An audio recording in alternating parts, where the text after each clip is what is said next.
Welcome back to the One Handshake Podcast. Or if this is your first time listening, welcome. I'm your host, Jillian Vorce. Today's guest is someone I first met more than a decade ago, maybe like 15 years ago. And our interactions were brief, but they made an impact on me. So she's remained on my radar ever since. And years later, I began to follow her journey up to the present day. And I have been eagerly awaiting this opportunity to talk with her and learn more about her story. Penn Camille Lott began this chapter of her journey with a decision that required more than courage and more than uncertainty, embracing both. She left a stable role to freelance without a safety net, trusting not that it would work, but that she could handle whatever came next.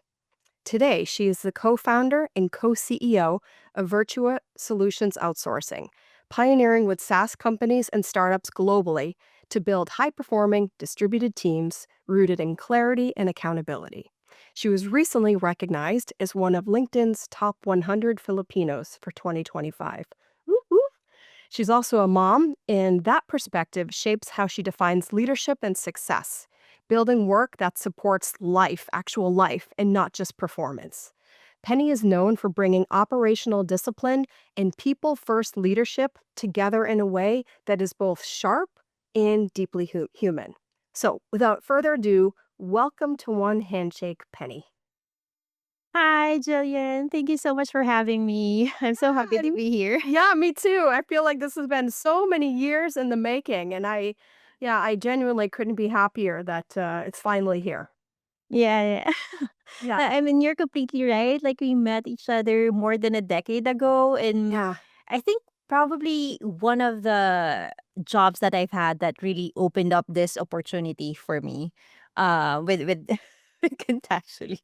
Yeah, But yeah, happy to be here, Jillian.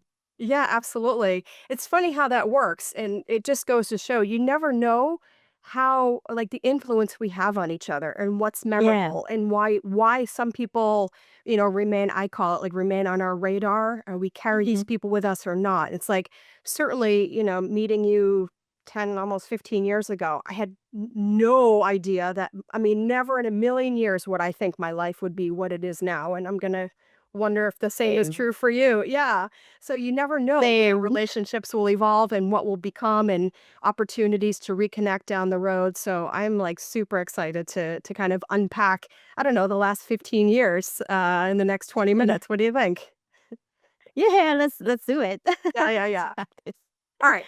So let's go here for a minute. Let's start off. Mm. There's so many places we could start, but let's start off with the moment you were in a place of stability, right? And you were deciding to make the jump, right? To go and to become, as Mm. I understand, to become a freelancer. What was that Mm. Mhm. like? Like what was the decision like? What was that feeling like? And kind of what were you betting on in that? Okay. It's a good thing that you asked me this. So, I was working at it's an offshore company. So, it's a US company, but their branch is here in the Philippines. So their support, all of their operations is here in the Philippines. It's owned by an American. It's a promotional products company. But back then, I had a slight tiff, I guess, with, well, not me actually, but my previous partner had a altercation with my manager. Mhm. And because it was a manager, the environment became a not so great environment for me. Mm. Back then, a few of my friends were already doing freelancing. Mm. They were already doing freelancing. I was like, should I? Because I was at that point, I already had two kids. So, Mm. like, should I jump into it knowing that all of my friends are Mhm. looking like they enjoy it, but also the instability Mhm. that because with freelancing, especially in the Philippines, you have a job now, you might not have a job later. Mhm. So with me having, kids, I couldn't really should I do that? Mhm. Mhm. But in my head, I was talking to a friend of mine, one of my closest friends in that job.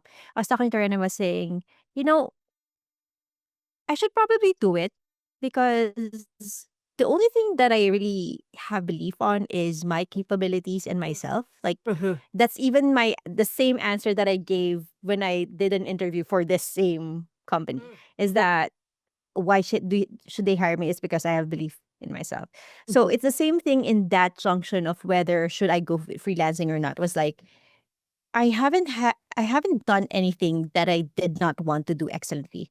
Mhm. So if I were going to go into freelancing, I was gonna make sure that I was going to do it excellently, especially at that point where I had already had two kids. Mhm. So yeah, that was how it happened for me. Mhm. And so, actually, I have to go back for 1 second to just to close a loop because now I'm wondering. So when we first met, the company Mm. that you were working with was based in Washington, D.C., I believe. Were you Yes. also there? Were you in the U.S. or were you not even in the U.S. at the time? I wasn't even in the US. Ah, I wasn't even in the interesting. US. Yeah, yeah. Yeah. So I already had a few contracts as a freelancer before then. Because I was a mom, I was doing like you know how freelancers are, we have several projects, right? Sure, It was sure. only with that company that I kind of allowed for it to be my only income source. Mhm. And it's also because I think I enjoyed being with that company so much, the people in that company, as Mhm. well as it gave me that feeling of stability because we were working as a team rather than me just here in the Philippines and them Yeah, in a sure. different country. Yeah. Sure. Yeah, that's really interesting. Yeah, okay. So I won't go down the rabbit hole and go back into the past too much more. I was just like, it just Mhm. occurred to me because at the time, I envisioned you being in DC. And so now I'm like, oh, imagine that. It's just, yeah, Yeah. the world, right? This crazy world of the internet and whatnot. Okay, so then you got started with freelancing. How Mhm. did that that was moving along? At what point or how far into that? Like when did you know there's more here than, Yes. just getting your own individual kind of freelancing clients? How did that begin to shift into, I believe, what now became Virtua? Like Yes. how did you know about that? Was that because it doesn't sound like that was your original intention? No, it wasn't. But what I knew back then was that if I was going to go into freelancing, I wasn't going to go back to corporate anymore. That Mhm, I knew. Like my next step was going to be business. I don't know which business at that point, but I knew that mhm, that was going to be the next step after mhm, freelancing. But how it happened for us was that I was working for this tech startup, and then I got an email suddenly from one of the customer success managers. mhm, So it turns out that they attended a customer success event in DC, and they were talking about the support team that they had in the Philippines. And so they actually referred me to this other company in this DC. So I got that email, and in my head I was like, I don't actually own an agency. I'm mhm, just a freelancer. And so I went to my now business partner because he was more active I guess in the freelancing industry. He knew more agency owners. So I went to him and I said, do you know anyone? And he was the one, so my business partner's name is Francis. He was actually the one who told me, why not start our own? So mhm, I was referred to someone, but the idea of really starting the agency it came from this guy that I just mhm. asked if he knew any other agency, and it was like, you know what, like you've handled everything for this tech startup. You can absolutely start one of your own, and that's how it happened. Wow, that's amazing. So it was the result of an inbound lead, right? A Yes, incoming referral, yes, that was yes, the kind of the correct. catalyst for you to decide, hey, wait a minute, let me kind of hang my shingle out and grow this. And like Yes. all of a sudden, overnight, it's like I'm a freelancer. Next day, I own an agency. Yeah, yeah, yeah. It was. I think and I would just give a shout out to my business partner because he has been really instrumental in like pushing me and stretching me, not Mhm, just even with the agency that we have now, but also even in when I step into leadership. mhm, So before I asked for a promotion, mind you, I wasn't like and in my head I was like should I ask for it? Shouldn't my boss tell me that I was good enough to kind mhm, of be a mhm, manager, right? And he was always he my business partner was always that person who was going to who told me like break the glass ceiling. We had that really conversation of what's wrong with you asking asking for the promotion, asking for the Mhm. leadership role, which is the same thing that of what he did for the agency, right? Like Hmm.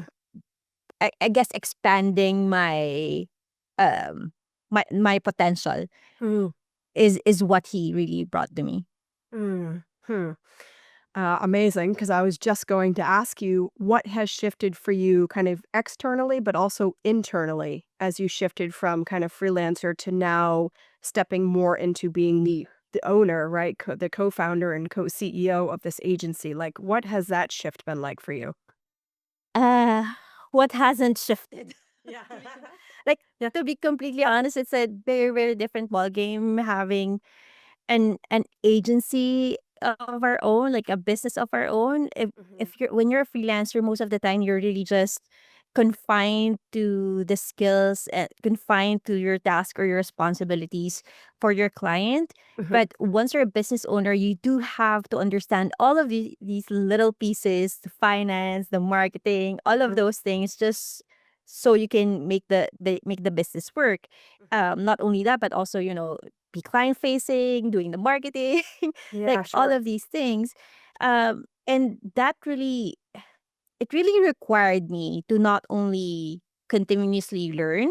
Mhm. So I invest in my learning every single year since 2013. Like I Mhm. really set aside money annually for it.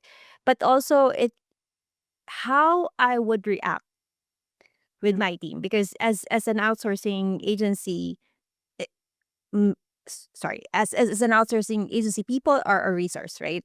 Mhm. So it required me to learn more about people and understand how people are, what their motivations are, how they tick, how to talk to people, Mhm. um, and how to make sure that we're all rowing to the same goal. Is Sure. has That's like, I guess, the biggest shift that has happened to me from freelancer to business owner. Mhm. And what about your role as, like, an individual contributor? Are you Mhm. still like, do you still get your hands dirty with things, or are you doing that less? Or talk a little bit about that transition, or if it has not Ooh. happened, maybe. It has happened.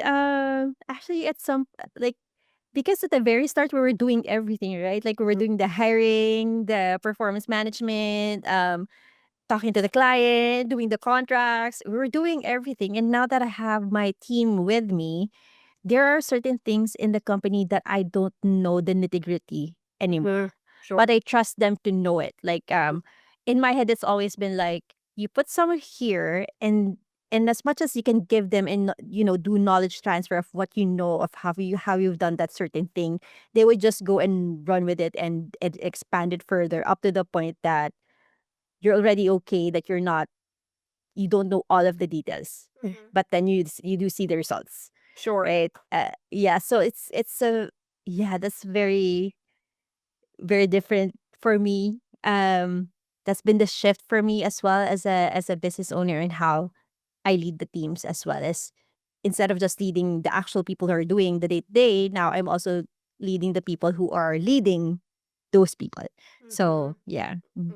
Yeah. Yeah, so some kind of trust in there and letting go, because I think for A some of lot. us, yeah, there's a tendency to wanna go back in and double check and, yeah, to make sure and all of these things, but sometimes Mhm. it's like we're either leading in at the front end, or some of us are kinda constantly sucked back into the weeds I of think making sure I and think trying to find it's that balance. Yeah.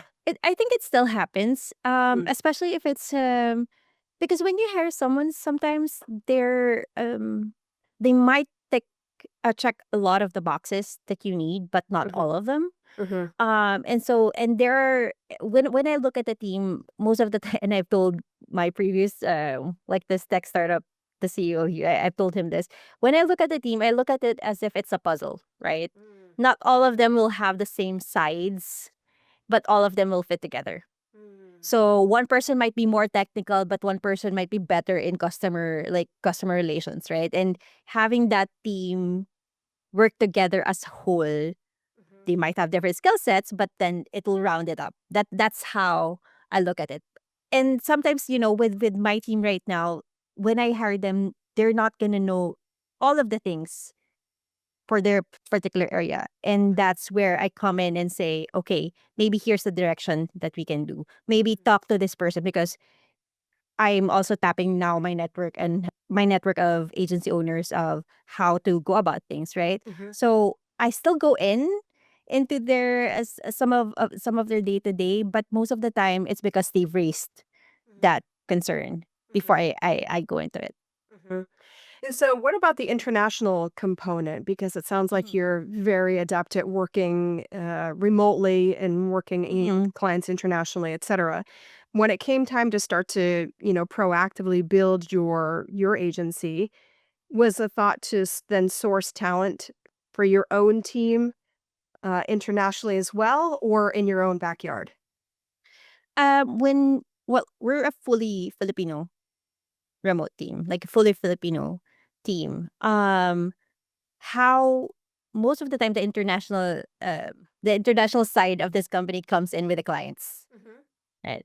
And the reason why they're tapping our company, our agency, is that apart from being it cost effective, it's also because we already know what to do with the SaaS and startup space, because we've been there. We've been in actually in one. And that's why they tap us. And most of the time also, they re most of our clients internationally, the one thing that they really, really like with our team is that, and said this in other podcasts as well, we're nosy divas in a sense, because it's not just our clients just telling us what to do, but also us asking them so that we can also contribute rather than just do the task. So Hmm. yeah, that's the international component of what we have in our agency. Hmm. So several times you have referenced things that um, make me um, make me think that your business is largely relationship driven, Yes. both from your team side, but also on the client side. Yes. So I'm curious if you talk a little bit about the balance, or what it looks like to have a relationship led kind of referral driven business. Mhm. But also, I presume, one where you also do some proactive outreach to make sure that it is sustainable. So we talk a little bit about that, what that's like to have a business that's relationship led and how that influences the kind of the growth strategy. So in the last, so we're going on 9 years this year. Wow. So a lot of years. Wow. But in the last 8 years, most of our customers have been through word of mouth. Hmm. So these are people who we've met before, I've worked before, or someone who we had as a client, and then they went into a different company and they brought us in. And it's worked really well for us. The word of mouth, the referral side, Hmm. the relationship led. And to do that, it's not only, just waiting for it to happen, Yeah. right? It's also like making sure that you keep in touch, like maybe not even month to month at this point, but, keep in touch once in a while. Hmm. That's what we do. And I think with LinkedIn as well, what it has afforded me to do is to be top of mind Hmm. with my network. It's funny because I've been posting a lot more in LinkedIn in the last year, especially this year. And that's when all of my network just came out of the woodworks. Hmm. Like they started to just, hey, I have a new business now. Let's talk. That's how it happened. But then with word of mouth, it's also a little unpredictable, right? Yes. Right. Sometimes they will think of you, or the clients or people in our network don't actively look for people to refer to you. Right. Right. Usually it just happens that they're talking to someone, Right. and someone might mention a part of your service, and then they think about you. And so in the client acquisition side, or at least, getting clients, it's also very different on the other side of things, the not word of mouth side of Hmm. things. I've mentioned LinkedIn, but what I've tried to do in the last 2 years is just to be more out there. So I've joined, the Australian New Zealand Chamber of Commerce in the Philippines, just so I can meet more people from Australia. And I also joined their roadshow. And through that roadshow, I actually met a few clients Hmm. already. But they all started just as a conversation. Mm-hmm. Like they were my clients for about a year. Like Mm. it took that long, and it took like Yeah. nurturing and Right. touching base and all that before anything even Right. happened. And I Right. wasn't even pushing. Like I wasn't even. Do you have someone that you need? Like I wasn't even Right. doing that. I was just really talking to them. Sure. And that's when it happened on the client. And then last year I went to the US. I met a few people as well. Well, actually, a lot of people. um, last year in the US, and that's where really, when you say relationship driven, that's where it really starts. It's Mm-hmm. getting out of your own cocoon Mm-hmm. and just start meeting people that are outside. And mind you, it's very uncomfortable for me Mm-hmm. the very start. Because if we were talking about this a few years ago, I would tell you like I wouldn't be doing the networking and going to these events outside of the Mm-hmm. country, because most of the time I would just smile. Mm. That was what I did like years ago. It's just go to an event, smile. If they say something, nod, right? And Yeah. now that I'm here and I know that um how relationships have helped not only my career but also me to provide jobs here in the Philippines, Yes. it's like, okay, let's go ahead and do this. Let's, and you know what? The other thing that I also realize is how all of these, even though they're not my clients, how my relationships with other agency owners has also helped me kind of navigate the business Mm. Mm-hmm. side of things, because it's not easy. Mm. Having a business is not easy, and having For someone to sure. tap and say, "Hey, how did you handle this side?" For or sure. "Hey, I'm having a hard time." Anyone that, it has also like really, really helped me. Mm. So just that's the relationship side of it. Not Mm. only the ones in, outside for, networking and the events and all that, but also even my industry friends, my industry network has also been very beneficial, as well as very important for me. Hmm. Hmm. So you mentioned that you're in year 9 of Yeah. having your agency. I'm Yes. curious if you think back and, I don't want to make you uncomfortable, and you certainly don't have to answer, but I'm curious, do you remember what some of your early goals were when you were first starting off? You know what? When we were first starting off, as you know, we were starting off as freelancers, right? So Mhm. as a freelancer, this was just kind of, okay. Let's see what's gonna happen. Someone needs a team. Okay, let's form it for them. So we were managing them in the Philippines, but really, because our teams are really like, when we say embed, like they're really involved day to day, and our Mhm. clients are really involved day to day with them. There was less hand holding, I guess, for Mhm. us with the team Mhm. that we had. Mhm. Um, and really, back then, we're not thinking of it as an actual company yet. Mhm. It took us Mhm. a while to Mhm. really admit to ourselves, okay, I think already at 30, I think 30 headcount, 40 headcount, before I turned to my business partner and said, maybe we have a good thing going. We 30? have a Did you company. say 30? A head count of 30 and then you said, "Oh, maybe?" 30 or 40 around that time, because I think it was year 3. I remember year 3 Oh, where wow. we when we were talking, and my, like, we were doing all of the things, hiring, managing all of it. It's Mm. just that we were able to hire really, really good people that we didn't really need to, Yeah.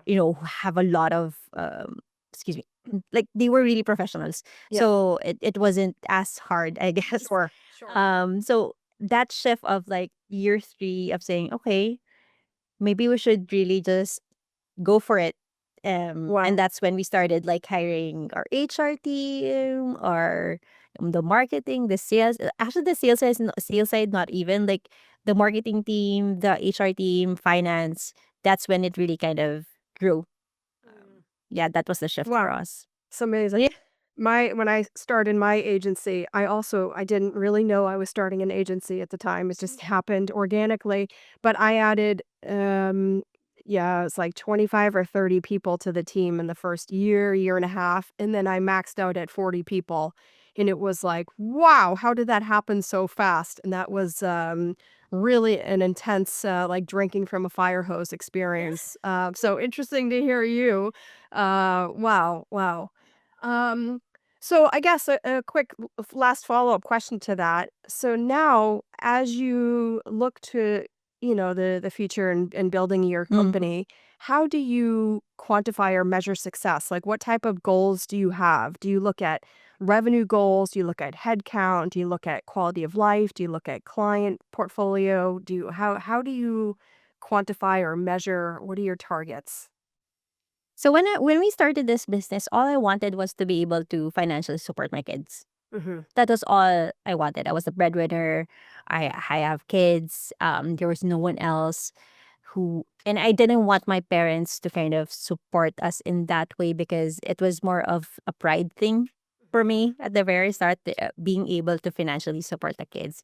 And now as we were going, years of doing this business, it's kind of transformed into something that's outside of myself where I'm responsible for the livelihood of a lot of people. Yeah. And whatever decision I make or me and my business partner makes for the company, for the health of the company, we're not only thinking of it based on what we need as founders or as business owners, but also what our people need. Okay. Mm. And as a measure of success, that's how it kind of transformed for me from being just financially, supporting my kids to now making decisions and being responsible for more people than I thought that I would be responsible Yeah, for. sure. Yeah. So the measure of success for me is am I actually treating everyone that works for me really well?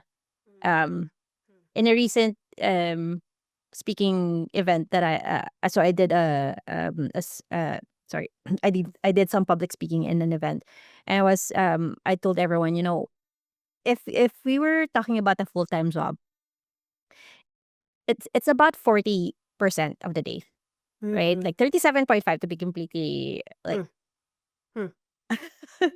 very to really be precise about it, Yeah. 37.5. And if you don't enjoy where you're working, it's kind of depressing, isn't it? To go through life knowing that about 40% of your day you're not actually enjoying, Mm. right? And that's how I kind of think about our company and the success of it is how to make sure that in that 40% that my people are with me, that our people are with Virtua, is that they're actually enjoying the people that they're working with. They Mhm. enjoy, working with Virtua, Mm. and that they feel heard. That's really, really important to me. Not Mhm. all of them will talk, but some of them, if they do talk, then we will hear them out. So Mhm. that's been the measure of success for me, at least for Mm. right now. Mm. I love that. I love that, and I feel like if more business leaders, business owners, business people could embrace that, I mean, I feel like, yeah, the world will be a better place. People will be happier, and I think more productive, et cetera, et Yeah. cetera, et cetera. So I love that you shared that.